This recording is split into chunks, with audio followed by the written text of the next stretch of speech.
This is the Eurodragster podcast from Eurodragster.com, covering UK and European drag racing since 1997. Hosted by Graham and Chris.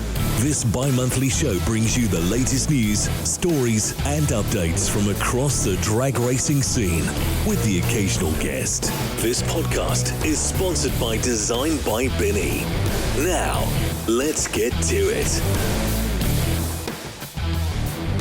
Welcome back for episode 2 of the Eurodragster.com podcast with myself, Graham, and Chris. Welcome. Welcome back. Yes, welcome to episode 2. As I said, it's going well. It might have been a slight delay, but then Christmas did get in the way, and other things did get in the way. We have had some snow, but that won't deter anybody. Still got snow. You've still got snow? No, mine's all We've gone. still got snow, yeah. No, mine's all gone. It's just copious amounts of water now. Thank you for everybody that downloaded and listened to episode 1.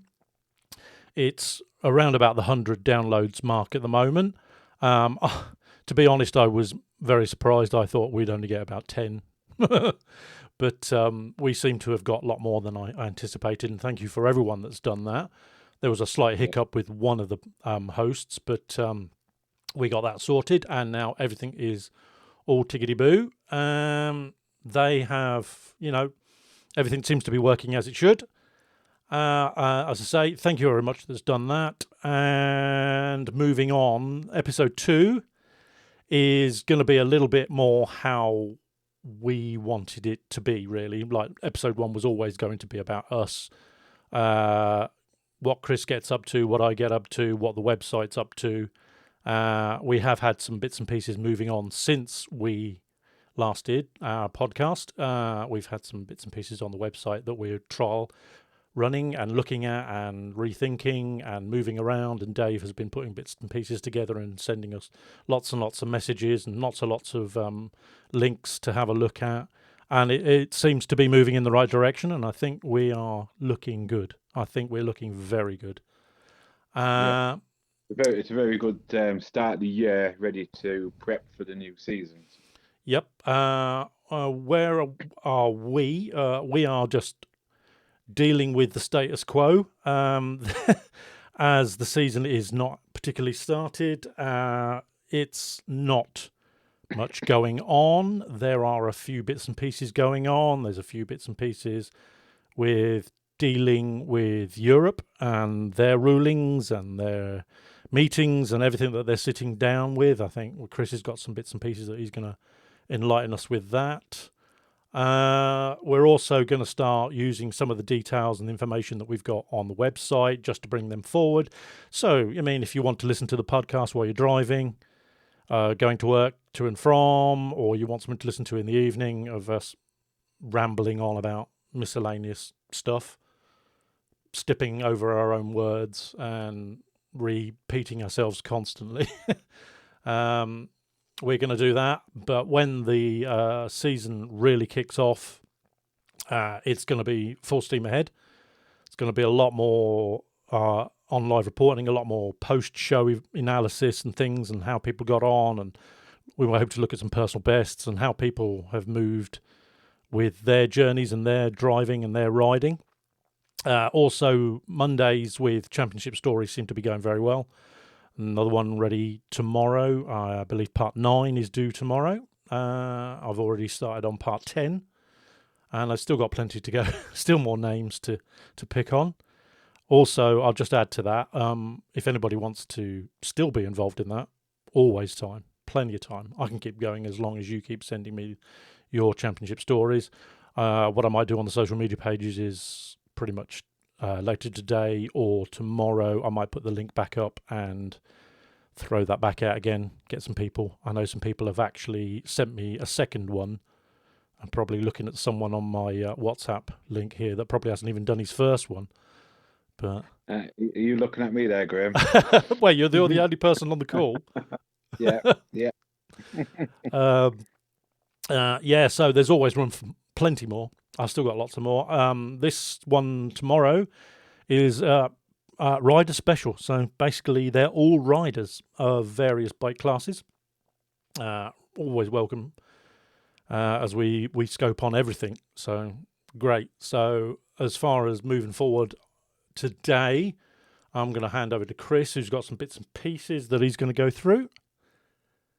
Yes, over to you. Yeah, no worries. Yeah, just a few. We've got some birthdays from the last few days and what's coming ahead. Latest birthdays we've had. Tig, who sponsors our Perfect Light Award. Yep. He's had his birthday on Sunday. And also the CAF and Tig celebrate their 35th wedding anniversary. Well, congratulations to them. I have actually sent Catherine already a message today to say happy anniversary, and I'll say it live on here as well. Happy anniversary, Kath and Tig, and thank you for your continued support. Yep, very much appreciated. I've also sent her a message on Sunday saying thanks, and they have confirmed that they are doing 2026, which Perfect is Light always Awards again. Great to hear. Great to hear. Really great to hear. Also, we've had a couple of birthdays. We've had Stefan Earnyard. I can't even pronounce it. I'll spell it out. It's Ernryd. It's pro stock racer. Their birthday is coming up soon. Or not already just been. Throughout the week, we've got a few more birthdays coming up. Let me just scroll down my page. Such a vast list of people getting old. Yeah, there's a lot. There's Street Eliminator racer Ian Hook. There's Malta Drag Racing Association Secretary Conrad. His birthday is coming up through the week. I won't give too many birthdays ahead because obviously we don't want to go. Yeah, I also think we don't want to actually tell people how old they are. No. So I think I'd say that for the birthdays. Yep. Because I don't want to go too far ahead. Latest news: we've had straight liners have been at the Winter Classics over at Newark Showground at the weekend. I saw some pictures. Yeah, I saw some pictures on social media. We'll have a report hopefully on the news throughout the week when we receive it from Jerry Cookson. Yep. No doubt we'll get some pictures. Yeah, some pictures. Yeah. There's also some news being going about the FIME for Top Fuel Bike about the rule change. That's been postponed until further notice. Which I'm assuming when I look through social media, I'll probably see quite a list of comments saying that is quite welcomed because they all agree that they want to stay at a quarter mile. So yeah, so down a quarter of a mile. Yeah, and I think it's been delayed by the FIME Drag Race Commission. Decided to postpone it for one more season. Gives them more time to have a look at what they need to do. It just basically see how it goes and if it's safe enough for the Top Fuel bikes to still go at quarter of a mile. Yep. As you said, Graham already mentioned, we've got some more championship stories coming up. And have you got any news there? You've got. I've just picked up some bits. There's obviously the impending bits and pieces. I did see one off social media today, and I'm gonna say congratulations and good luck to Callum Pudge, who's the media manager of Centre Pod. Looks like he's been given media accreditation to go and shoot at World Series of Pro Mod at Bradenton. Again, same as last year, Yeah, which brilliant. he's gonna be over the moon with. I mean, he seems to be spreading his scope all the time. Absolutely superb photographer. Has supplied stuff to us in the past, and I'm sure will continue to do that. But good luck with that. Yeah. And also coming up is the Gator Nationals.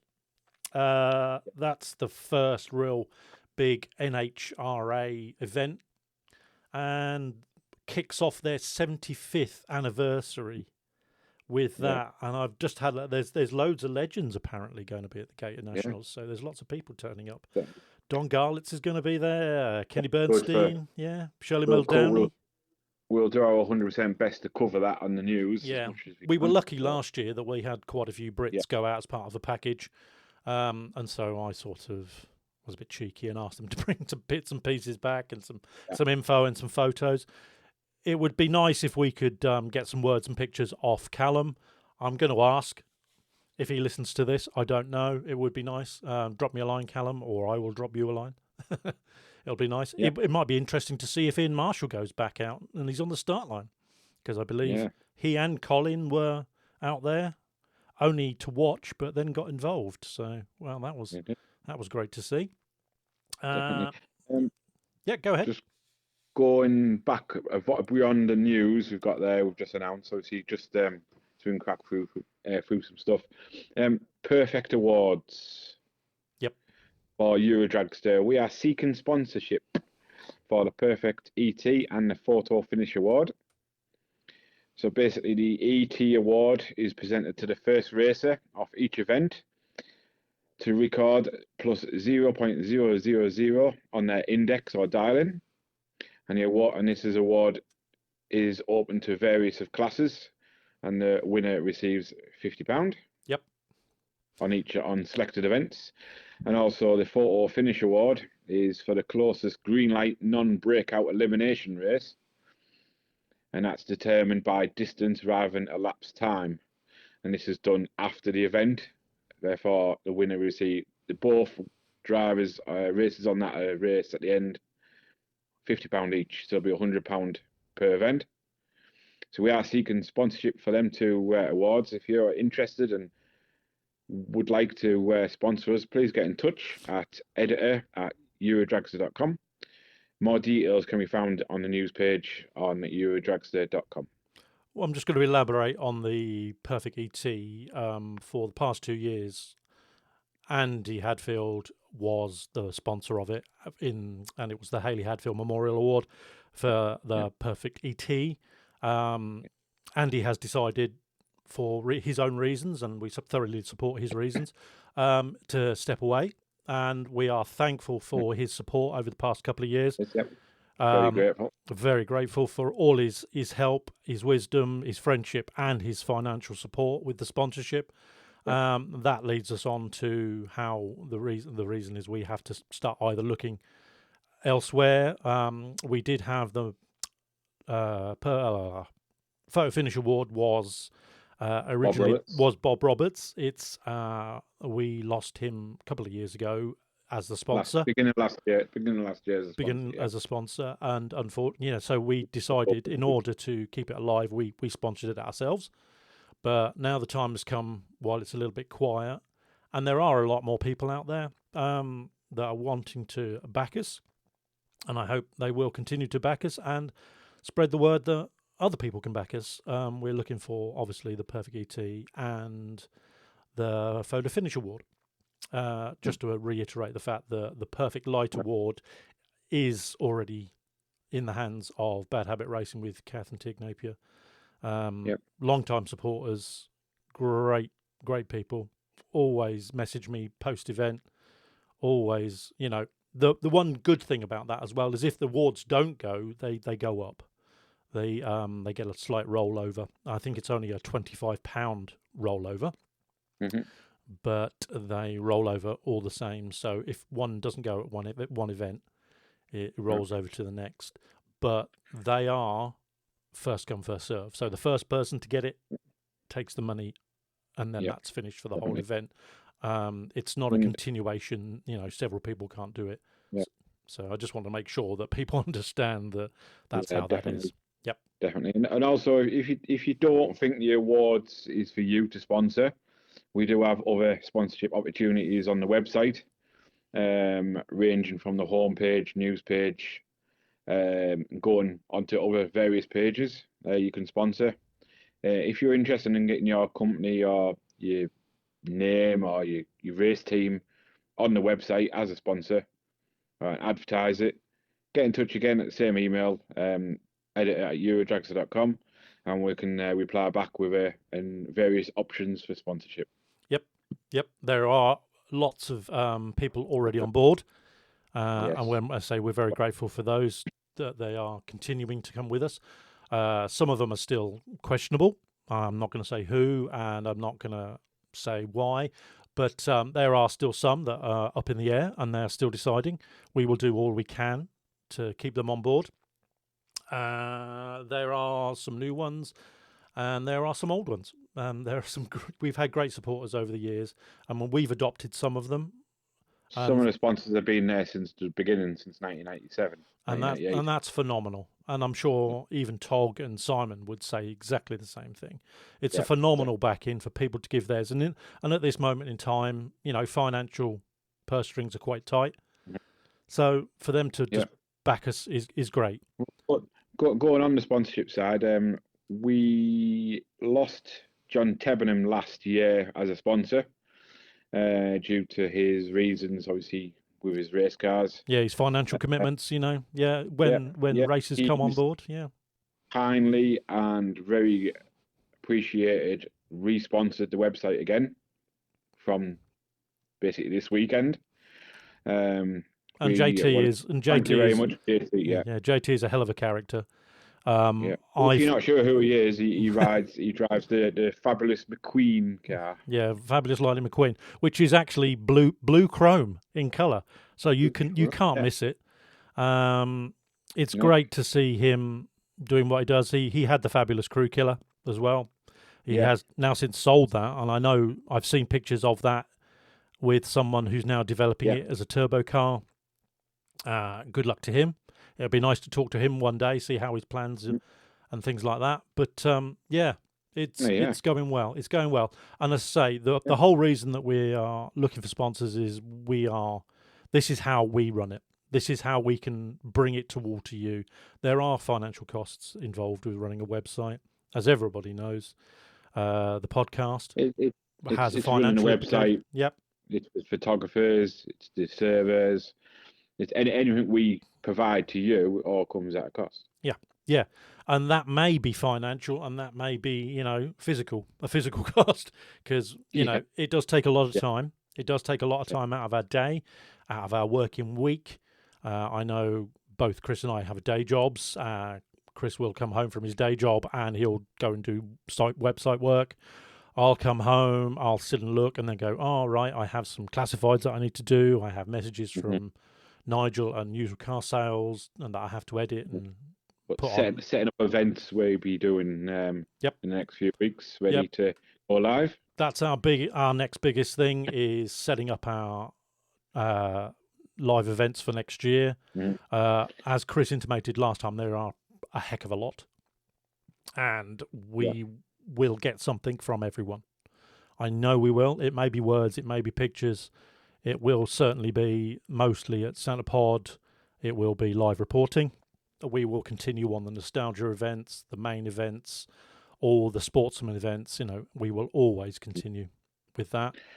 But don't forget on Sunday the 18th of January, which is this Sunday coming, it is the riders and drivers meeting for Santa Pod Racers Club. Yep. This is where we'll find out which classes are running at which events. Yes. And any changes in the rules. And thank you to SPRC and Ian Marshall. I know he sends us a lot of information. Once they've decided on the classes for all the events, within a week or so, we'll get those. And once we know, we'll start editing them onto our website. I'm sure that there are groups that on social media that will know before us. But it's part of the the Euro Dragster tradition that we put them all up, and so at a glance you can tell when they are, where they are, what classes they are, whether they're FIA, whether they're FIME. And I would hope people would look at this and say, that's when I'm racing. So I'm hoping that we're a repository for information as much as we are. Yep. Okay. And that's one of the things. I'm going to have to do something a bit strange in a few minutes, and you might hear some funny noises.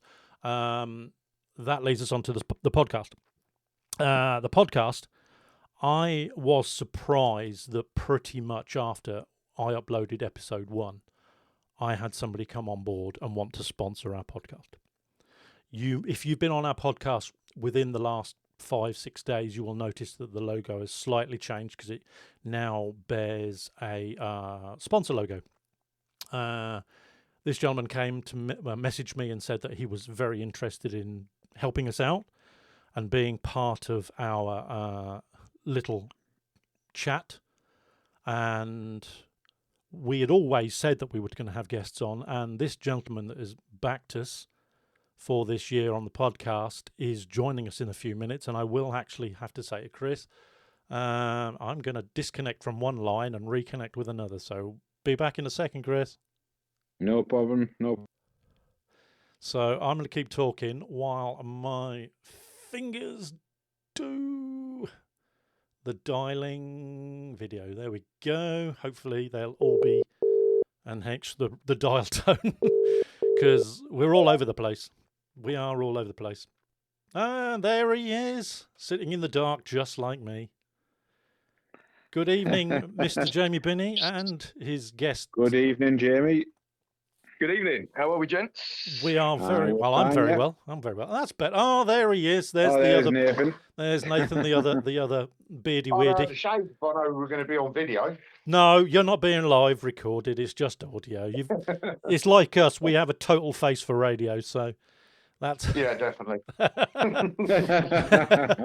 So this is the gentleman that has come to me and said, "Do you know what? I'd like to be involved with your podcast." And I was taken aback. And I've known Jamie for a year, probably, on and off. Yeah. When he comes to visit the commentators, they do pass me, so I get a shake of the hand and bye. You know, I'm going to go and talk to Colin. But Jamie's a very nice guy. He hangs around. We've had a really good chats. Nathan, is another gentleman that I've met more this year. Not we're through racing, but more to do with his misfortune in racing terms. Unfortunately, I have to mention that. And he's going to smile because I can see him smiling. And lovely gentleman, very well versed, built a beautiful car. And then, funnily enough, rebuilt a beautiful car. And I think built it again, didn't you? I don't know. How many times did you rebuild it? We rebuilt it twice in the season. Yeah. And has rebuilt it again, ready for 2026. Yeah, it's been rebuilt again, yeah. Yeah.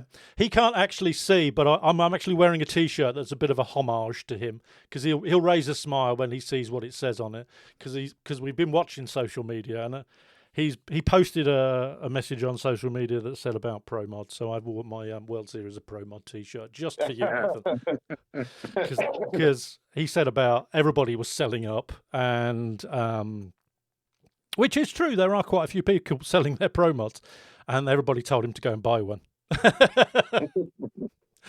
Yeah, well, we genuinely are remortgaging in about 5 months, so you never know. You never know. There are quite a lot. Mick Payne's is up for sale, I have seen. So anyway, I digress. Jamie came to me through a message and said, I would like to help. I would like to be part of it. So we had a good chat. We had a chat this week. And as a result, you will see behind Chris on his lovely screen, it now says Eurodragster.com, the podcast sponsored by DJB, designed by Binny. So I'm going to hand over to Jamie to give him a little bit of a background on him, what he's been doing, where he's been, where he's come from, and why he's in St. Neots. Well, thank you very much, first and foremost. Yes, I'm Jamie Binney. I've been around drag racing since the early 90s. I was 3 years old. My dad took me to the track for the first time, and that was kind of it. The obsession was laid out right there and then, and I haven't looked back. I currently own a company called Designed by Binny, which is very self-explanatory. I'm Binny, and I do design. I specialise in automotive design and graphic design with clients. I can quite proudly now say worldwide. I had an automotive design degree from Coventry University well, I won't say exactly how long ago now, but quite a long time ago, and spent a few years working in different types of motorsport. I spent time as a race director and venue manager at a karting circuit for quite a long period of time. And then when COVID came around, and I was sitting at home and had a lot more free time. I'd already had a bit of a portfolio of projects I'd done for people in my spare time, but I was able to concentrate and really see how much potential there was for going full time with my design. So that's exactly what I did, and in 2020, and never looked back. I work with people both sides of the pond, people building cars in their own garages, all the way through to race teams and hot rod shops building show-stopping, award-winning hot rods on the other side of the pond in the US. I've also had the pleasure of working with guys from Kuwait, guys from Australia, New Zealand, all sorts of places. So, yeah, I also decided a few years ago to start sponsoring events and sponsoring things going on in the drag racing world. So, I sponsored the Street Weekend event, sponsored some classes, sponsored the Outlaw Street series, and this is effectively another leaf in the cap and another avenue that I wanted to show support to, because I think I said to you guys on the phone the other day, unsung heroes would be the best way to describe what you do. I know the racers appreciate you and the community does, but I don't think many people actually appreciate what goes into it. So to be able to help in some way and make things a little bit easier, and also potentially be able to give a bit more exposure and get some new listeners and some new faces in, that was the idea. So here we are. Yeah, and as I say, we are always thankful for that.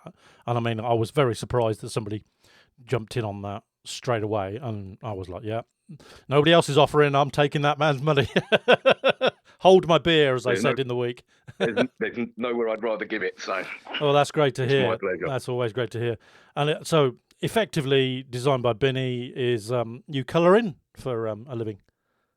Yes, I have a running joke with my friends that I'd sit home colouring in all day. But yeah, it could be anything from, shall we say, relatively entry level or smaller projects like graphic design for T-shirts and race teams, which is it's a lot of fun to be able to be creative and have creative freedom with those kind of things. And then, as I say, that goes all the way up to consulting on designs and producing renderings and helping develop designs for one-off show cars and hot rods and stuff like that. Like, I've got a couple of clients who've become good friends across the pond, like Angelo at Outlaw Customs in Albuquerque, New Mexico, and Kamaka Pocock and the gang at Born Vintage Hot Rods in California, in Bakersfield. Local. I do a lot of just it's I think there's 6,000 kilometers between me and those guys, but you know, the internet makes that gap disappear. So absolutely. And yeah, I don't do any 3D work. All my work is 2D. It's relatively old school in that respect. Yeah, sort of like a Chip Foose type sort of thing. I mean, I would put your work, and I have seen your work, and I would put that way up there with Chip Foose renderings. That's very kind of you to say, but yes, in regards to the methods, if you will, it all starts on paper.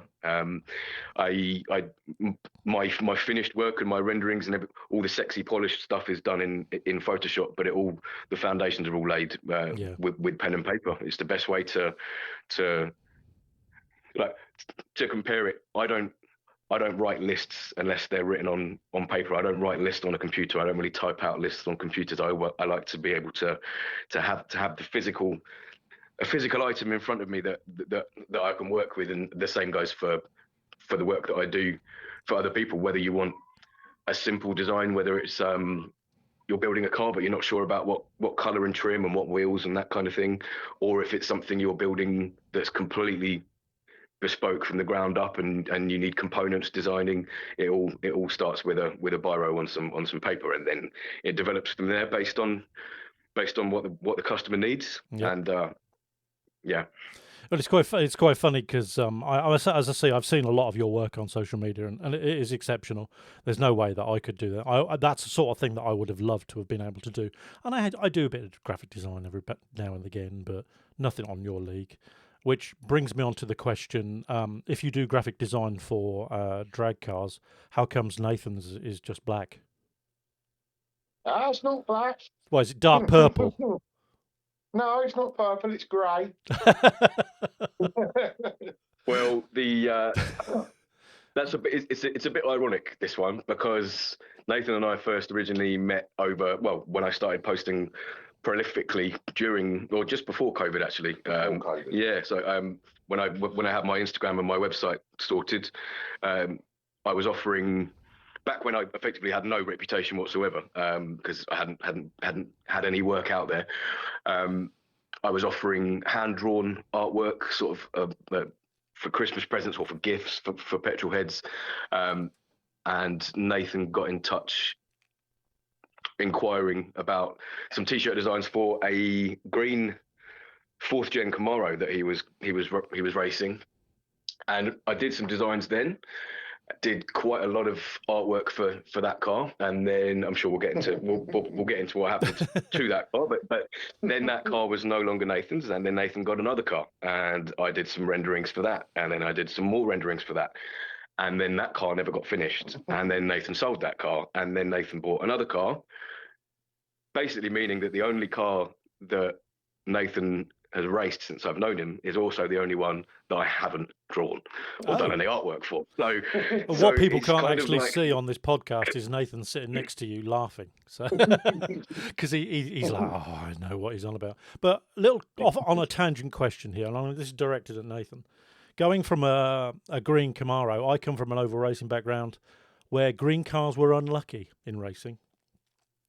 Is that a thing? It wasn't unlucky in racing. It was unlucky in. I bought an engine that was supposed to have been good. Ah, right. And it was good. That old chestnut. Until we turned it up. Oh. And then some of the components were supposed to be in there. Turns out they weren't in there. Ah, right. Okay. And it nipped itself solid. So, and that, like I say, that was just before COVID. Yeah. And some unfortunate stuff happened, but it allowed us to buy a house. Mm-hmm. And at the time, the money from the Camaro actually sealed us buying our first house. Ah, well, there you go. So, it's not all the other way around then. It's not all living in the garden shed and in a caravan to supplement your money into racing. Yeah. I'd owned the Camaro from a stock car. I'd probably had the Camaro 4 or 5 years before I sold it. But the engine going, I ordered another engine, but then obviously with COVID and that, the production stopped, didn't it, in America, really? Yeah. So I waited 15 months for an LSX block. Yep. And sort of, like I say, in between the time I needed the extra money to buy a house, and we just sold the car as a roller. Yeah. Moving on, Jamie does a lot more than you would actually think. I mean, he's currently sitting next to Nathan in, I think that must be Nathan's front room, while everybody else in the house has been kicked out, so they can record. But I first met Jamie when he came up to the tower, and Jamie's forte is a class, and he commentates on a class, because a lot of people will know that Colin and Daryl do a lot. I mean, they're there constantly, but they have people drop in with them at times for several classes, and Jamie being one of them. And Jamie's forte is Street Eliminator. So, where did you come from with that? Well, I've never raced in any capacity at Santa Pod, other than a very brief stint in Junior Dragster. He says Santa Pod. He never raced at Santa Pod, but he's raced from the green light traffic lights. But yes, so I've done karting, I've done other bits, but I've never built myself something. Well, as of yet, haven't built myself something I feel deserving of going down the track. But my dad, as I say, introduced me to drag racing back in 1993. I think it was 1993, and he was always a massive fan of hot rods and street cars. Obviously, a big fan of everything else at the pod as well. You know, you can't not be a fan of Nitro, etc. But the stuff that impressed him the most, and that we'd talk about the most, whether we were at the track or on the way back or whatever it might be, was always about how impressive what the street cars were doing was, given their limitations and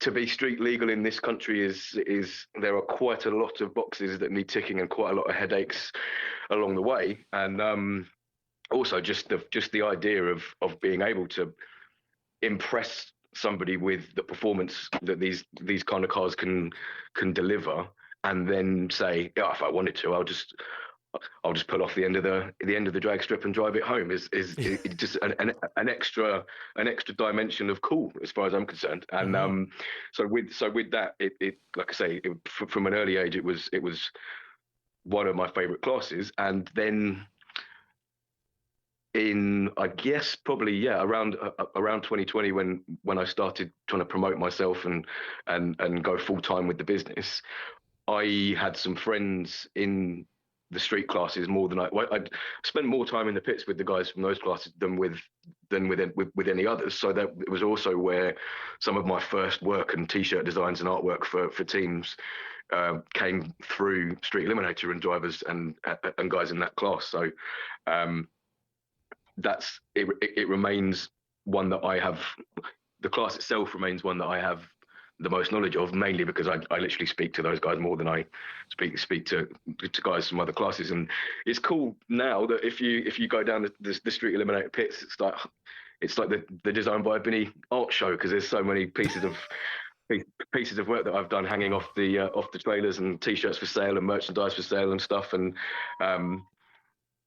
it's like, I don't think there's anything cooler than being able to, and I don't think it's necessarily about, okay, yes, of course, it's amazing to see a 2-ton hot rod that's street legal do a 200-mile-an-hour pass in 7 seconds. But another thing about the class that I find always engaging is the variety. Absolutely.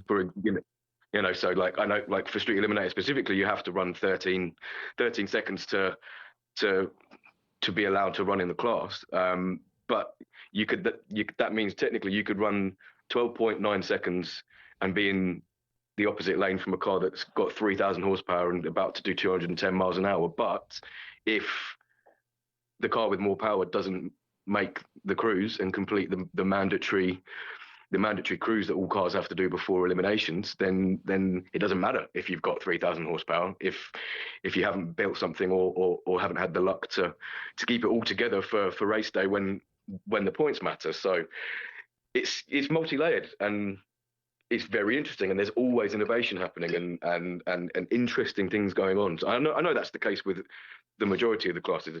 Anyone who builds anything like this is clever, and they are skillful people. Good grief, yeah. Or stupid. I think. Or Nathan said stupid. Yeah, well, yeah. I love the fact that he just said Nathan said stupid. You've got to be Basil Brush to build a drag car. Well, yes, there is a bit of that. Yeah, there is a little bit of loopy. I think my fascination was on quite a few levels for Street Eliminator. It came from Red Victor, really. Seeing it on I think it might have been a YouTube video of the owner of Red Victor, as it was, driving it down the road with taking his kids to school. And I was thinking, oh my. And then obviously getting to the track and seeing the people, the likes of Rob Carr, Andy Bond, Nigel Hale, all of those, those cars, you look at them and you think, oh my God, they can just put their bags in the back and drive that home. It just blew my mind. And then that asked the question, right, okay, Andy Bond takes the Ugly Sister to the garage to get it MOT'd, and you think, oh, he must have a lovely garage owner to get that MOT'd. You think, how does that work? Because when you go and MOT your own car, you think, oh my God, it's going to fail on a windscreen wiper. But it just blows your mind. It really does. And I know Andy Bond took a year out, and I assume he's back this year. I have seen intimations that he's coming back. So yes, they will be back competing this year. In fact, it's looking extremely healthy, pretty exciting with the returns and new additions to the class. But Andy, obviously, the Europe's fastest street car, the quickest Street Eliminator car there's ever been, 6.80, 215 miles an hour.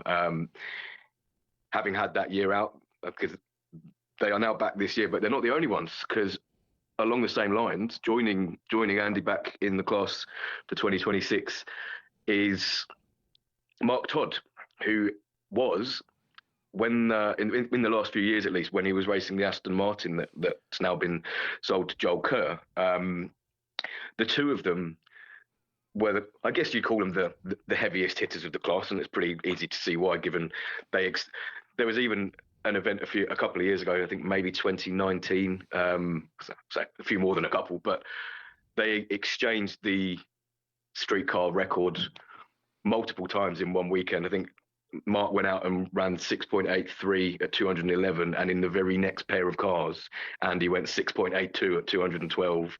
And so the fact that they're both back at the same time is great. Mark's back with the GTO because, as I say, he sold the Aston Martin, but that GTO was no slouch either. That's been 7.2 at over 200 miles an hour on multiple occasions. I think there's a very good chance the car itself has been on a bit of a diet. I haven't spoken to Mark too much about the updates, but I can imagine he's watched everybody else step up and thought, well, if I'm going to bring my heavy car back out, then I might need to lighten it up. And I know it's funny saying, oh, my heavy car, my slow car, my slow 7.2, 200 mile an hour car. So they're Andy and Mark are both back. We'll be seeing Paul Morton back out this year in the Zephyr. Jack Petley is a new name for the class. Who I'm sure you've seen some of the progress on that car, but it's a beautiful Chevelle, really, really lovely Chevelle. Ace Racing engines providing the power, and that car will be out this year. Then you have Pete Smith of the Boost Monkey Racing team. Victoria will not be competing in the Buick this year. That car is having a year out, so that can go on a bit of a diet because they're not happy with 736 at 206 miles an hour. They want to go. No. They want to go faster. It's incredibly slow, isn't it? I know, rubbish, right? They may as well give up. No, so during this coming year, while that car goes on a diet, Pete Smith has just thought, you know what? I'll just build a single turbo Camaro 68 Camaro 69 Camaro. That will be debuting this year. And then on top of that, their daughter, Grace, they're also building I can't remember exactly what it is. Is it a Comet or something? Yeah, I think so. It's a regular. There's something around there, isn't it? Yeah. So effectively, those guys are extremely busy getting those cars ready. And then the list goes on. You have I've seen Graham Smith is he's absolutely rebuilding the car, absolutely speeding through it. I think Pete's speeding through it at the moment. It's another car that Pete Smith is doing a lot of the work on, and they've had a pretty monumental off season. But that's going twin turbo, is it not? Yeah. So the Grimhilda Chevy is going to be twin turbo. I believe it's still the same 565. Well, I don't believe it's actually 565, if I'm correct in thinking it's 632. In the car, but with twin turbos instead of nitrous.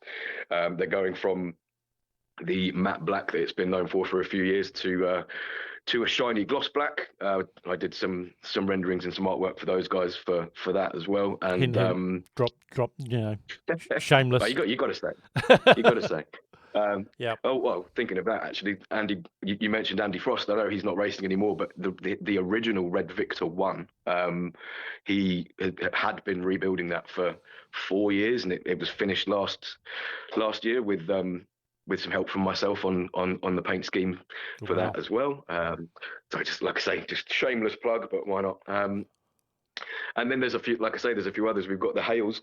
Nigel obviously had a standout year with the truck, finally getting in the 9s with the radial tyres on the truck, and then they have the Mercedes, which is almost, well, I don't know exactly how ready it is, but it's getting there. They're doing the plumbing work on the new twin turbo Mercedes to not replace the other.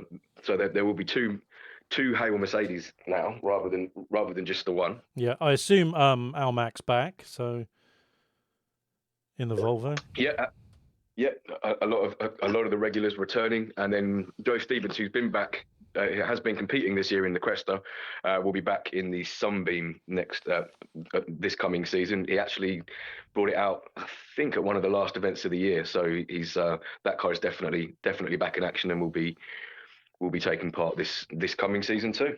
It's funny that Cresta I worked on from about 15 years old when Al Sims owned it and used to run it in Street Eliminator. Yeah, you see, it's not what you know, it's who you know, isn't it? Really. He lived across the road from us. So any spare moment, you were over the road and covered in grease. There was two drag cars on one street, and they used to blame each other. What for the noise? Starting them up. Yeah. Yeah. They'd point across the road and blame each other. Yeah, I think that's how when I see Carl Harrison starting cars up that he's been working on. I know he used to do a lot of work on the Nitro book for Andy Raw and things like that. And I look at that and I think, and he says, "Oh, he's just got the car in the backyard and he's just going to start it up." And you think, "Oh my God, this thing's monumental." And then he's like, "Oh yeah, nobody minds." And you're like, "Really? If they did that in my street, the police would be here." Yeah, it's funny. I don't get that here, do we? No, not really. I mean, I've got my next door neighbour's really old, and he's interested in what we're up to, and the others say they never heard it, which I'm not quite sure how they can't hear it when it's in the garage. But yeah, if you just get lucky and start the car up on a day when nobody else is in. Yeah, you just go up and down the street and say, "No, nobody's here. Let's quick. Go." We are yet to fire it on the two-step outside the house, but I'm very tempted. Just to see if we end up with the armed police around. Absolutely would. I say I came from over racing and shifted into the drifting lark, and it was all anti-lag. People running anti-lag. It was, everybody was like, "Oh, anti-lag and screamer pipes." Fantastic noise, stink. Popping, banging. And now everybody's like, "Can you just put a switch on that to turn the anti-lag off, please?" Because I'm not quite sure what's going on with mine. It's violent. Mm. It's quite loud. I mean, I've had quite a few racers say they know when I'm two-step checking in the pits. Yeah. From sort of anywhere in the pits. Well, that leads us on to you, Nathan. And as I say, I met you probably earlier last year, as I was just mooching around the pits. I bought a T-shirt. I'm not ashamed to say it. I love the artwork on that T-shirt, black and purple. Don't worry, we stitched a lot of people up with buying a T-shirt. Well, yeah, I hints of being press ganged. Come and join the Navy. The King's shilling at the bottom of your pint, sort of thing. Bob, you can't leave my pits until you've given, crossed my palm, cross my palm with a £20 note. But as I say, that brings us on to you. You're obviously a great mate with Jamie. Jamie is obviously sitting in your front room. He's not just an interloper. He is invited into your front room. Yeah, sometimes. Yeah. He knocks on the door and says, "Can I have a drink of water, please?" And he never left, sort of thing. So what are you up to? Because obviously Bricktop Racing everybody has seen it. Everybody has watched it race, and everybody has seen the misfortune that you had this past year. How are you getting on with what you're getting on with?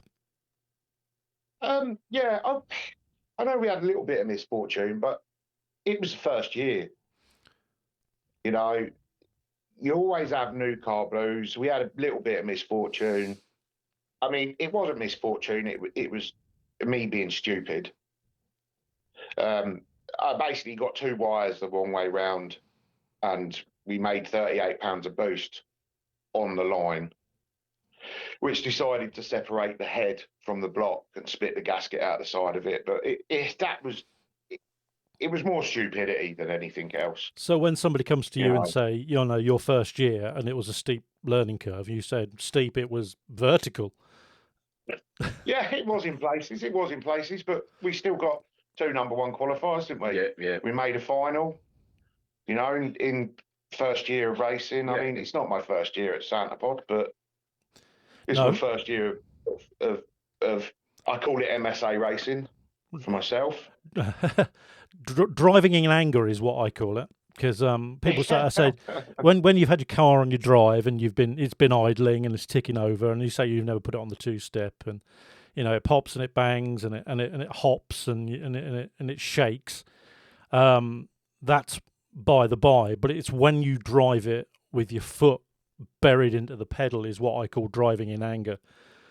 Oh yeah, I mean, our second run was in the 8s, and it took nearly a second off my PB. And I think it was 4 years apart from driving the Camaro to the Mustang. Yeah. So it definitely wakes you up. So yeah, a Fox body. Yeah. Did that just appear and you thought that's the car for me, or did you set your targets on that? No, I bought Stevie Saunders' old Zephyr, and I was ticking through the jobs on it, and there was a lot of work to be done, mm-hmm. and a lot of money to be spent. And then I'm quite good friends with the Chiltons, and Andy Chilton owned it, and he kept posting pictures, and then he sort of stalled on the build, and I sort of persuaded him to let me come around and have a look, and I fitted. You know, that's the main thing. When you buy a second-hand drag car, obviously a drag car's built for the person that's going to own it. Yeah. But when you buy a second-hand one or an already built one, it's you don't always fit very well. And obviously Stevie Saunders is a lot slimmer than I am. Yeah. So sitting in where he was, I didn't really fit. I needed a lot of alterations, and so basically in the end, I persuaded Andrew Chilton to sell me the Mustang. Yep. It was just one of them cars you got in and you fitted. Yeah. You actually clicked. You clicked with the car. Yeah. I fitted. I felt comfortable, and from my personal perspective, I think that's a very important thing. You have to feel comfortable with the car. Otherwise, you're never going to bury the pedal. No. You have to feel safe. You have to feel comfortable. Yeah. We are all lunatics, but you still got to feel safe to want to push it. Well, yeah. I mean, the car will have limitations, and I think, like you said, for last year, it was where those limits lie. Yeah, we found a lot, didn't we? Yeah. We found a lot out. You buried your foot and then thought, hang on a minute, that wasn't quite right. It's still a case of one thing that is to some extent overlooked is the fact that the old saying you can't bracket race a turbo car, etc., and all this kind of thing, and it's like we definitely didn't go the easy route, but more on that note is just the fact that running it in Super Comp at 890 is effectively barely squeezing the juice out of it. There's so much in that car that's we've not even touched that yet. No, that's the worrying thing is we're not anywhere near it's true potential. Full. Yeah, I mean it takes a while to get used to it. You have to learn how the car moves, and you can only do that by building up slowly. Yep. I get that. The first year was learning how it likes to walk around, and because it can be unnerving to start with, but then you sort of learn what it wants. You learn how it reacts. Do you know what I mean? You build into it. Yeah, your input and what it gives you as as a result of that input. And from a tuning point perspective as well, you learn what the car likes, mm-hmm. and how it reacts to.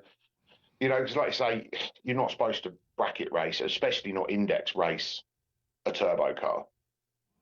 And it reacts well when the air gets cold, it makes a lot more power. Yeah. So it's learning how to turn it back down, and do you know what I mean, to keep on top of that. I mean, I don't have a throttle stop. I didn't even have an auto shifter last year. I haven't got a weather station. So it's like licking your finger and putting it in the air and jabbing some buttons and hoping it works. I won't lie, I have no idea how that works. So I would like to learn, because I see all these people with their magic bot, their race packs, and pressing buttons, and with a bit of seaweed on the start line, and mine's just a finger at the moment when I'm on the start. Yeah, that's Jamie's job. Yeah, Jamie's job is licking his finger, and then touching the battery. You're not putting it in a socket. Yeah, or touching the battery terminals. Yeah. So next year we're gonna have a good push. Yeah, and I mean, I haven't got favourites. I will never profess to have favourites when I'm doing live reporting. But I always sit there. Everybody yelled at me when Andy Bond, unfortunately, went into the wall. And I was like, oh, my God. And they were like, what the hell's wrong with you? But that's how you are. You know, I feel for people's accidents and incidents and things like that. I do. I'm empathetic, you know, or I'm just pathetic. But I do feel for people, and I know that it's all about blood, sweat and tears, and there's a hell of a lot of sacrifices, whether it be financial, physical, mental, you know, that goes into these things. All of that. Yeah. All of the above. Tick, you know, what are you? Tick all, you know. All of that, yeah. Are you A, B, C, or all of the above, you know, so. Yeah, the good thing with breaking stuff is it means you get to improve it. Well, that is very true. Note, actually, there was when I think it was shortly after the overboost incident on the start line. Nathan is not a very good waiter. He doesn't like waiting for stuff, and when there's nothing to do, you know, it's natural you get a bit anxious, especially if you're about to strap into a race car or whatever it might be. The happiest I've seen Nathan at the racetrack was when he found out the car was broken, because it meant he had some fixing to do. Oh, right. He could get in the zone, you know. If the car wasn't actually broken and you pulled up to the start line and you used this to say, for argument's sake, you got fourth on the qualifying list, and you know Q1 fourth straight off the bat, you park it up and there's nothing wrong with the car. You said, right, okay, I'll refuel it, you know, I'll just check this, I'll check that, I'll check my pressures. And then he gets fiddly, does he? He's like, the itchy finger syndrome. We had a speedway rider that would do that all the time. He would go out and win a race. I'm pretty bad for stuff like that. Yeah. I mean, my line of work is race cars, and I mean the best time we had at the track was when stuff had broken. Nathan, could you just? I get the feeling that comes up. Yeah. Would you mind? Could you just take this gearbox out? Yeah. Yeah. Yeah. I have seen people take gearboxes out of cars while they're held up by a telehandler with tyres under the wheels. I have seen a Nissan laying on its side. I've seen engines replaced on the pit lane. Yeah. And it does happen. You'll never stop it happening. And then because people are, you know, I'm going to say committed, or should they be committed? You know. Yeah. So, like I say, we're all as bad as each other. Oh, absolutely. Absolutely. And everyone in the racing community doesn't know how to say no. Well, that's very true, and I have noticed that. Yeah. Enough is enough. You know, we'll all push. Everyone's the same. Every drag racer I've ever met. It doesn't matter how far gone it is, and it shouldn't even be looked at. They will try and fix it. Yep, I've seen that. They will, and everyone in the pits will come and help, or help with parts or tools, or, you know, like I say, when we broke the exhaust at one of the meetings, and we went and asked Andy Robinson if he had a welder, and he just gave us his TIG welder. Yeah, because there he is, just over there. Help yourself. Yeah. Yeah, bring it back. You know, he dragged Grace out of her from her pit area. She crews and is crew chief for Donny in the Superbird. As soon as the crack was pointed out, I was like, oh, I know someone who can weld, and we found a welder. I found a welderer, and everyone was just happy to get involved, regardless of the time of day, raining sideways, whatever, you know. And I've even seen, coming from the drifting, I've seen competitors, you know, rivals, literally chipping in, so cars can make the final round. I've seen, you know, because it's a 2-car field, same as it is in drag racing. I've seen the crew and the mechanics and everybody literally working on their opponent's car to get it into the show, and that's the difference. I believe that a lot of it in drag racing does occur. Some people see it. I mean, obviously you see it, we see it, because obviously we travel in those circles. But the layman that comes and sits on the bank and watches it, and they see the car go up and down, and they think, okay, I really thought that's really quite smart. That's fast. That's a good looking car. Or I like a burnout. I mean, I love a burnout. Love a bit of smoke on the start line. You know, but the other side of the coin is the camaraderie and the family in the background. Yeah. what goes on in the pits. And I see that a lot in the tower. I have to say, I said that in episode 1, that there's very little I can do in the pits on the race days, because I go in the pit, I go in the tower, stay in the tower, and I leave after everybody else, which is most annoying, and I end up locking up. So much to the point that I have actually got keys for the tower. Not we'll keep that quiet, but it's just one of those things. It's just how it's evolved over the years, and Chris and I have stepped into the fold 2 years ago, and we're shaping it how we want it to go, and we, as we intimated 1,000 times in episode 1, was that what we do is solely fueled by what you do. It's like Jamie, it's like you, Nathan, it's like anybody, any racer, any rider, any crew chief, any mechanic. They all are vital cogs in a massive machine that makes not only Santa Pod, but all the drag racing tracks all over the world work. And if it wasn't for people sacrificing a lot of their blood, sweat and tears and money, it just wouldn't be what it is. And people wouldn't keep coming back. I mean, I look at Nathan and I think, oh my God, you know, it broke, and you think, oh God, that's more money I've just flushed down. I've just flushed down the toilet. But you've come back, and you've come back stronger. And that's it. And it's not all about how it went wrong. It's how I can do it better. Yeah. And I believe that's the same for Chris and I. It's not about what went wrong for us when we posted something, or or the website crashed and we had issues and things like that. It was not. It's like, how can we come back stronger, and how can we provide the service that not only that you lot deserve, that we want to give, because I'm sure that what we want to give is 1,000 times more that you want to read. I mean, I've read Eurodrag stuff from the days of, I don't know if you remember the stills from race meetings. You used to have a still every 5 seconds. Mm-hmm. That's how Eurodrag was when I started. And that original webcam's actually still in the tower. The original webcam. It's still there. It's still there, but just not connected. Yeah, Tog's webcam is still above my head. Oh, no, it's gone. Yeah, Tog's webcam is still above my head. I'm not sure if he ever wants it back. I'll gladly give him it back, but it just, it's still above my head. So, yeah, it's still there. Yeah, I mean, Eurodrag is a big part of all races. It is. You know, we use it to catch up on news. We use it during race meetings to catch up on other classes. Yeah. You know, it is a big part of all drag racers, I think. I think one of the things that we're trying, and we're going to push a bit harder, is obviously our pit notes we're going to bring back. We're going to start our pit notes a dial-in.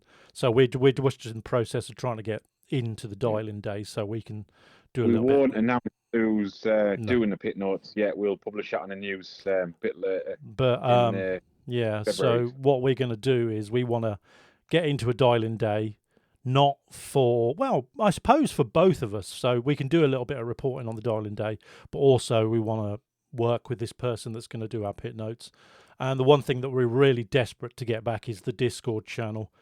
I know Discord is fairly modern, but it did exist in Simon's time, and he used it for people sending us messages for parts. And that's kind of where I want to go back to, is say, I've got this has gone wrong. Can you... Well, I think a lot of the racers use Discord anyway, because the Santa Pod notice has come out on them. So Yeah, you've been called, you know. Yeah. So, I mean, we've got the channels. I think we just need to get the word out there. I'm going to use it a lot more on the live reports. You can't see it, but behind me is a huge computer rig that will hopefully end up at Santa Pod, and it's going to stay there for the season. I'm in the process of building a huge computer rig that's going to stay there, so I won't have to keep lugging stuff backwards and forwards. So, well, very nice. Yes, so it'll have hopefully a live feed from the cameras. It'll have all the information on a rolling update.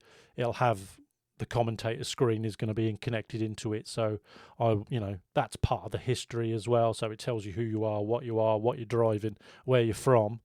So if you ever want to put something bizarre on there, it really catches them out. I will intimate that to people. If you tell them to put it in, they usually put it in. Bizarre stuff.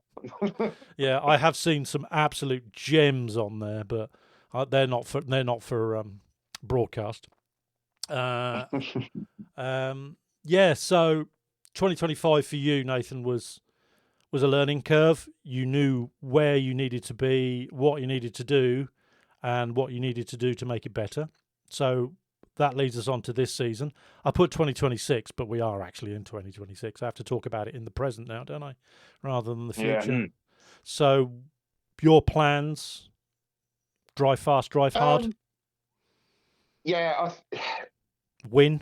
I've invested in some wheelie bars. Oh. So we're going to actually turn her up over the first 60 foot. I really, really want to run a 7.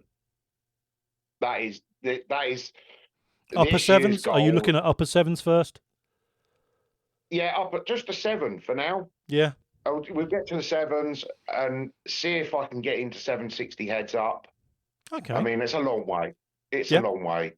But I know last season we said we wasn't going to concentrate on Super Comp, but we ended up competitive. So it changed what we were going to do for the season. Yep.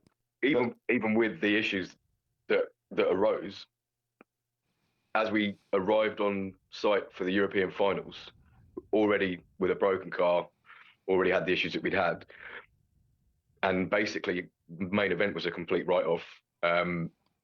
We were still third in points behind only Leah and Warren, who were tied for first, with one event to go after that being the national finals, even with all of the headaches we had, which I think is a bit of a feather in the cap to be able to still be that high up in the points with all of that going on. But yeah, well, that's what cost me more money. Yeah. Is that so? That's where you're. Yes, is that where you're declaring yourself for next year? For this year, Super Comp. Yeah, we'll be in Super Comp. It's indexed like 760. I can work on a Pro tree, so it helps with the bumping in and that. Yep. I'm going to struggle on a blinky tree to build boost and not be sat there and, so I'll be in Super Comp.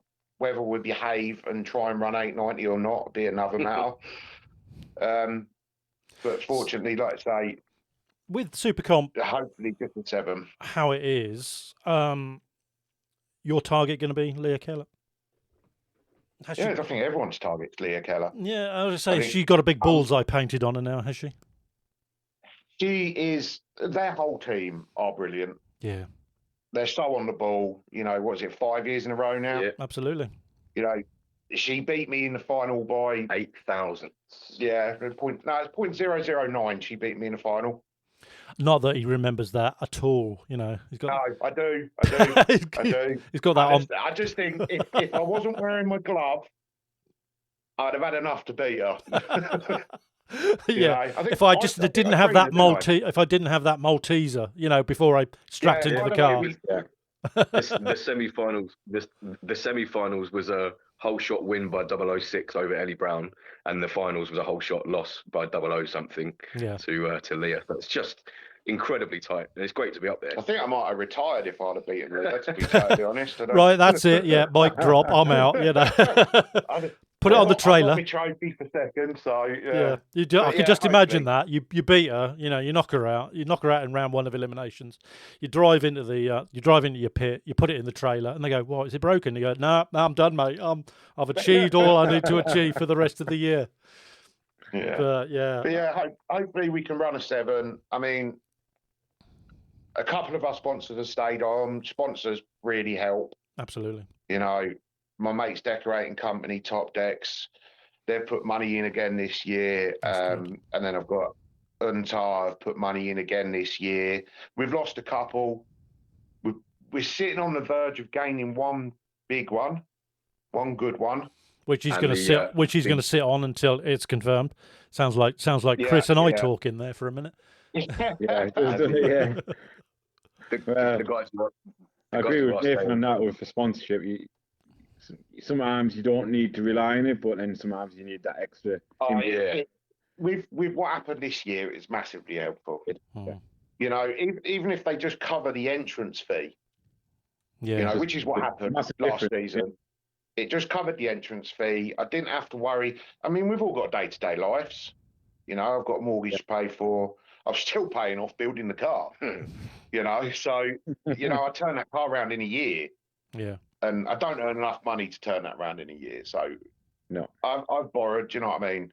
So being able, someone just help out with the cost of the entrance fee, you know, allowed me to concentrate on keep fixing it and fuel and, you know, getting to the track and stuff like that. Yeah. And then given the good results and the exposure for them, the main sponsors have not only stayed on but stepped up and increased their funding, which is obviously that's fantastic. That, I mean, that's fantastic. Yeah, that's absolutely fantastic. That not it was always to say when my trade, I'm in the hospitality trade, and it was always about how to maintain standards and improve. It was never a backwards thing, and I think that's the same with sponsors. It's how to maintain that relationship, and if you can improve on it, brilliant. But you never really want to backslide, do you? You never really want to say, "Oh." No, they've been really good. They've been really helpful. You know, Gary, who sort of organises it all, and that, do you know what I mean?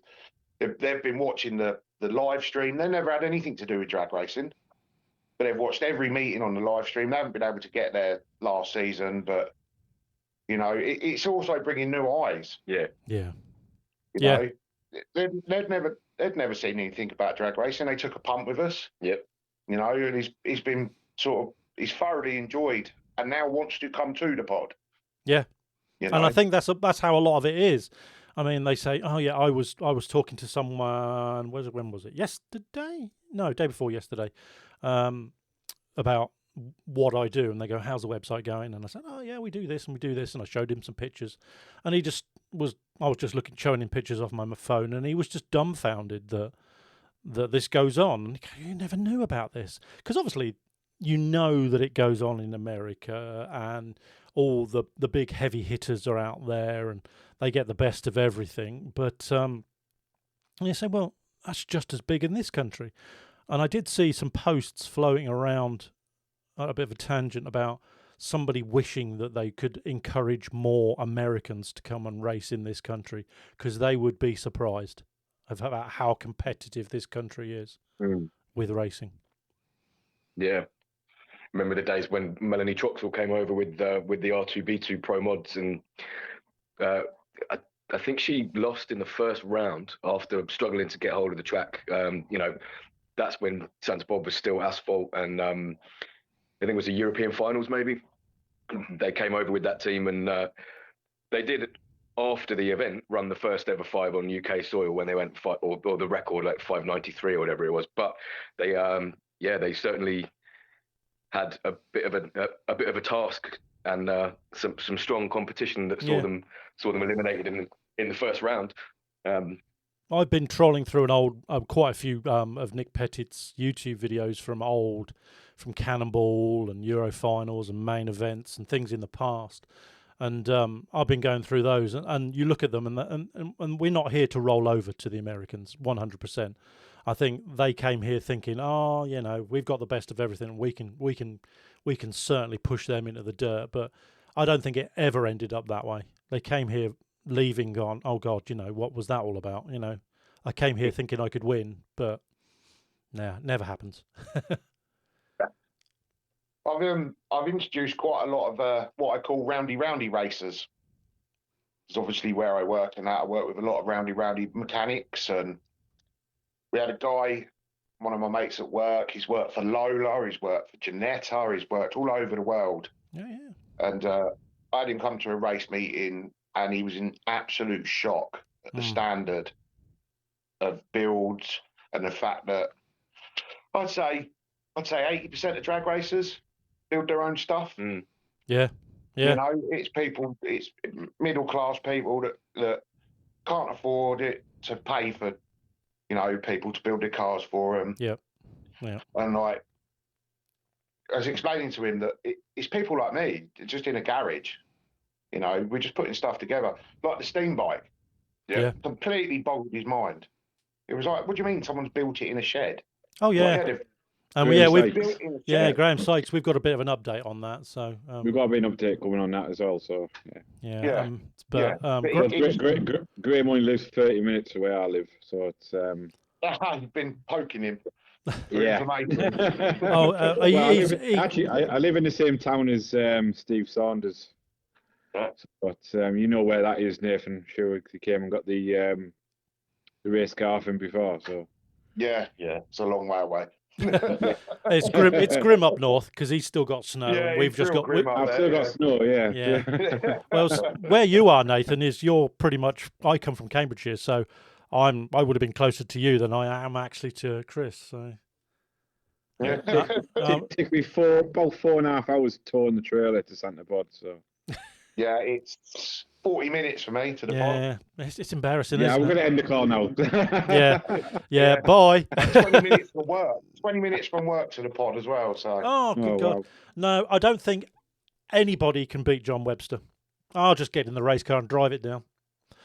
Oh yeah. There's many a time that I've seen that just driving up the road. The hills as well. They're on the gate as well. Yeah. Oh, they are. Yes, they are. I've never actually seen the truck driven down. I've always only ever got there and it's been there in the pits. So I should think you've got a trailer. And that's one of the things that also is I think we're unique for. I mean, you know, you look at America, just take, I mean, obviously social media is big. So you look at Clay Millican and you see a funny car in this country will turn up with one Arctic. Their teams usually have either 2 or 3 because one takes the car, one takes the spare car, one takes all the hospitality, and you're like, yeah. I can just imagine Nathan parking up under his Arctic, in one side, and then in the other Arctic there's about 20 chairs where he's entertaining his sponsors. Yeah, spare heads in the other Arctic. Yeah. And a mill, a Bridgeport mill, just to level it off. Just fix stuff. Yeah. Yeah, I think I might just go to milling it on the floor if it continues. Here's a funny thing. Some sandpaper and. I went to the British Drift Championship as a photographer many times over the years, and I remember going to Teesside Autodrome, which is actually quite close to Chris. And they had a practice day, and I got there late in the afternoon, ready for qualifying the next day, and somebody had blown their engine. Yeah, I hear that every day, about 10 minutes from my work. So. Yeah, so someone had blown their engine, and I was like, oh dear God, no, what's he done? Packed up and gone home. And I went to his pits to see him, and there he had a plank of wood with a loads of sandpaper grease glued to the plank of wood and the block and the head. Just circling it on and spraying oil on it, and then just sitting there manually sanding his block. And I was like, "Oh my God, is this guy gonna?" And he put his car back together, and he only went and bloody won, didn't he? So, I might do that with a set. I might do that with a set of standard LS heads, not the ones I've just bought. No. I remember Mark Hawkins talking about Dale's car, and he goes, "Oh well, we're fed up with breaking them so much, we've just gone and bought some John Force stuff." And you're like, "Oh right, okay." Yeah. Because when people out there they talk about John Force, they talk about the absolute pinnacle of whatever he needs. You go to and Elite. I mean, you look at all the videos online of their places, and it's just a massive warehouse full of Arctics, and you think, and there you are in your pokey little wooden shed out the back, on a car that's that's cold, damp, on axle stands, freezing your bits off. Trying to push a diff back into a rear end that came out but don't want to go back in. Yeah, come out really fast is normally what happens. Well, that's gravity, Nathan. Yeah, they get a little bit stuck. You give them a little wiggle and then they fall on your face. And then you go in the house and the missus goes, "What's all over your face?" So that'll be a diff, love. I'll give her a due. She's normally out there with me. Oh, well, then that is the perfect partnership. Putting my spanners in the wrong drawer and. Oh, Oh, now you said that. I'm going to put that on the podcast for all the world to hear. She's going to tune in knowing that you've been on here, and she's going to say, "What did you?" Get me in trouble. Yeah. She's like, "What did you say?" Yeah. Then the next one of these we do, he'll be on my sofa. Yeah. Oh, we've had to move the car. Really? Oh, why is that? You know? Yeah. That's all right. You can sleep in a car, but you can't race a house. Absolutely. Well, yeah, that is very true. Yeah, I know Chris has tried to sleep in his car, and he only did that once, didn't you? Yeah. Jamie likes sleeping in his car racing. Yeah, cheaper than a hotel, right? I've told I don't think I fit into my little Alfa Mito, so it's... Oh God, no. No, I deliberately bought a car that can quite. But that's the race car. I've got a big car I can sleep in, but yeah. Yeah, exactly. I've often told the I timing deliberately crew that bought a I'll big sleep. wagon. Yeah, I've often told the timing crew that I'll be sleeping. I said, just give me a kick as you unlock and walk by. You know, I'll be sleeping on the tower floor because some nights it just goes on and on and on. Where are they? Yeah. So with that being said, gentlemen, thank you very much for joining us. Thank you very much, Jamie, for stepping up. We and Chris and myself are really thankful for that. Thank you very much. My pleasure. My pleasure. As you will see, the logo behind Chris's head is thoroughly emblazoned with black and purple. Yes. Well, I could just have that picture, but and then it's just show my car off. Well, you see, that's a black car as well. So what is it with black cars? Yeah. Idea. Yeah. So that being said, thank you very much, gentlemen, for joining us. It's been a really good and insightful chat. I believe Jamie would like to come back sometime, and Nathan, you are welcome back anytime. Yeah, anytime. Just drop us a line, and we'll get you back on. Yeah, and then we'll see you sitting in a tent in a garden, where he's been kicked out, sleeping in the kennel with a dog or something like that. But thanks for that, gents. I will catch up with you, Jamie, in the week, and sure. And Nathan, we will catch up with you at the first event. When that is, we don't know yet. Yeah, I'll have a T-shirt ready for you. will you be at the Santa Pod dinner, Nathan? No, I don't think I will be. There. No. Okay. I'll have a T-shirt that said I supported Nathan's Bricktop Racing, and all I got was this lousy T-shirt or something like that, Wow. I sponsored Nathan, and he bought new heads. Or something like that, Yeah. Well, that's what all them T-shirts. Everyone come together and bought all them T-shirts, didn't they? Yeah. We sold about 100. I cut the price on them. We sold about 100 T-shirts. Yes, from that. No, that's really good. Keep going. And every penny that we got went into the heads. Yeah. That's really good. That's really good. And say thank you very much. I will end our call here. I will speak to Jamie in the week. I will disconnect this call and then I'll reconnect with Chris. So you'll hear a phone call again recorded. But thank you very much, gentlemen, and good evening. Bye. Pleasure. Thanks. Thank you. That's okay. Bye. Bye-bye. Cheers.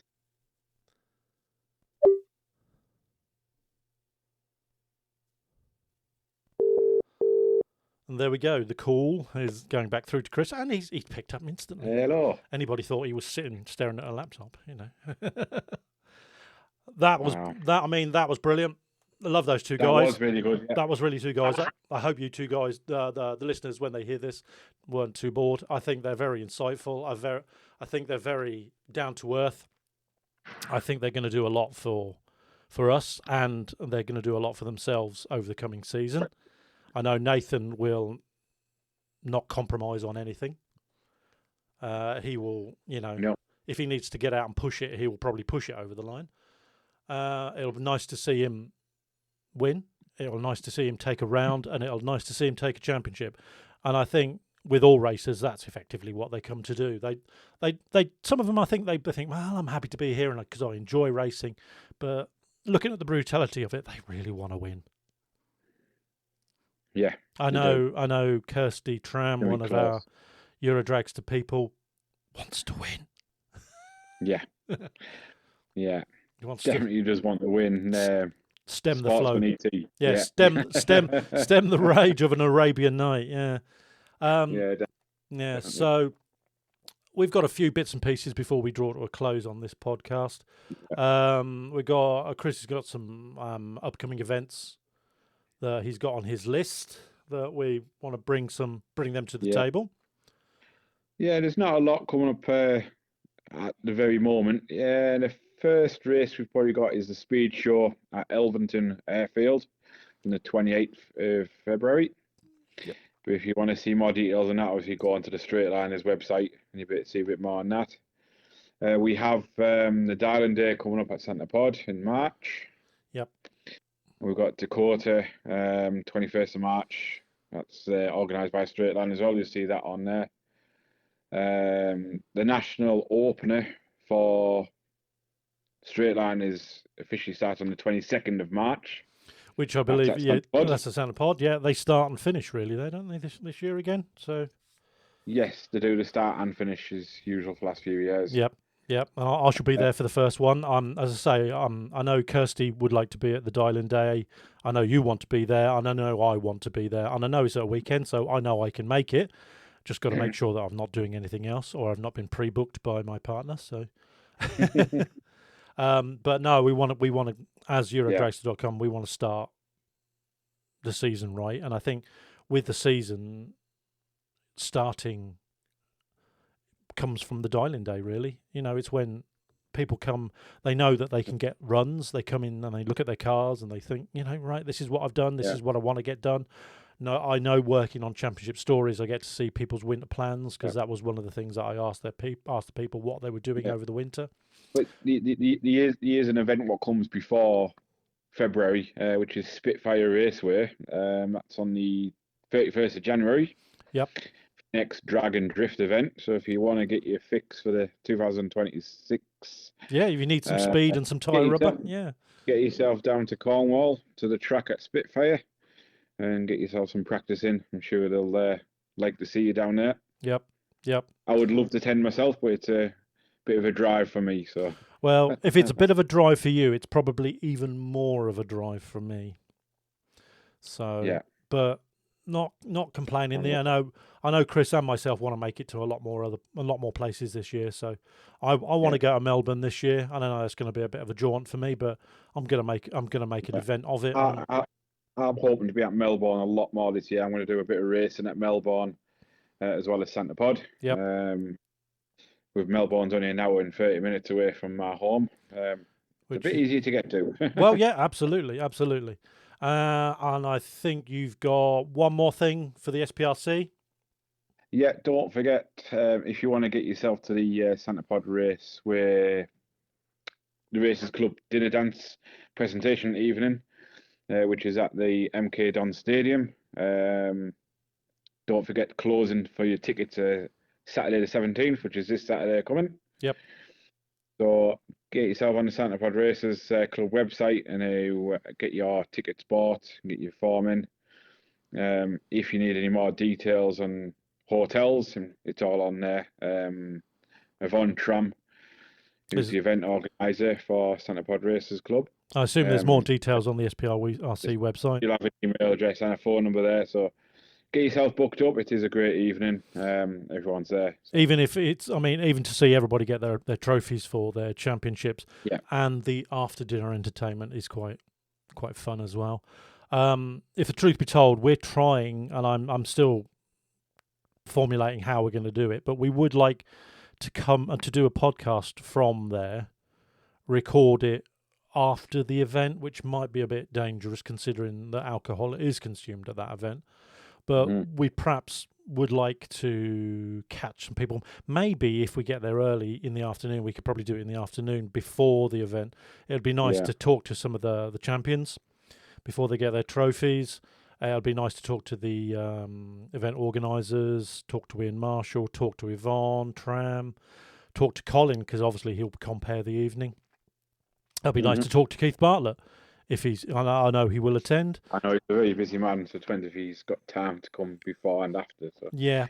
He's always a busy man. There's always 1,001 things on his desk that he's concentrating on, and we would never get in his way. But he's a vital part. He's brought drag racing in the UK and in Europe and in the Mediterranean to where it needs to be. So, and I say, looking ahead to the end of the season, we are, I know my wife and myself are planning if Malta does come off this year, we are planning to go to the finals. We really want to go there. So if anybody knows of any people that I really need to nag to do live reporting from Malta's nationals, if they never know, we could organise a Eurodragster.com invasion and get the whole entire team over there. So yeah, and I believe Tog's already been booked for Nitro Olympics again, so we'll try and nag him to do some bits and pieces for us. I know he's always keen to do something, but unless Chris has got anything else to say, No, I think we've covered everything we need to cover for this podcast. Yeah. So that brings me to say thank you very much for joining us for episode 2. Thank you very much to Jamie and Nathan for joining us. Thank you to Chris for joining me as well. I apologise about the ringtones. It's just thanks for Graham for starting it all off. Yeah. So with that in mind, drop us a line. Yeah. Even if it's just say thank you or a bit of constructive feedback. I'd like to get some feedback on these. Listen to the podcast wherever you get your podcast, whether it be Apple, Spotify, Amazon, YouTube, anywhere like that. Or the Eurodragster.com website, it's on there as well. We have now got a player on our website, so you can listen to it there as well. Under the news icon on the menu. So if you click news and go down to podcast, you'll be able to see that. That'll take you to a page. Yeah, that'll take you to a page that shows the player. Yeah. And that'll be great if you could listen to us there. Continue to listen to us, please. But then also, please continue to bring us your stories. And on that point, if you want to be a guest, drop us a line. I know I've got a couple more people that we've got lined up. I know some people are quite interested in being guests and having a chat. You're always welcome. It'd be lovely to talk to lots of people. I want to get representatives from each class. Even if you're a crew chief or you're a commentator or you're a timing crew or you're a marshal or a driver or a rider or you're just a father of someone that, or just a mother. Fan. Yeah, mother, sister, brother, the whole family, or you're just a fan and you would like to be here and have a good old chinwag with us, join us, drop us a line, editor at Eurodragster.com, news at Eurodragster.com, or message me on social media pages, or Chris, or even Eurodragster.com. We'll always get your message somewhere along the line. Thank you very much. Yeah, thank you very much. And we'll see you, speak again. Speak to you next time. Thanks very much. Bye-bye. Yeah. Bye-bye.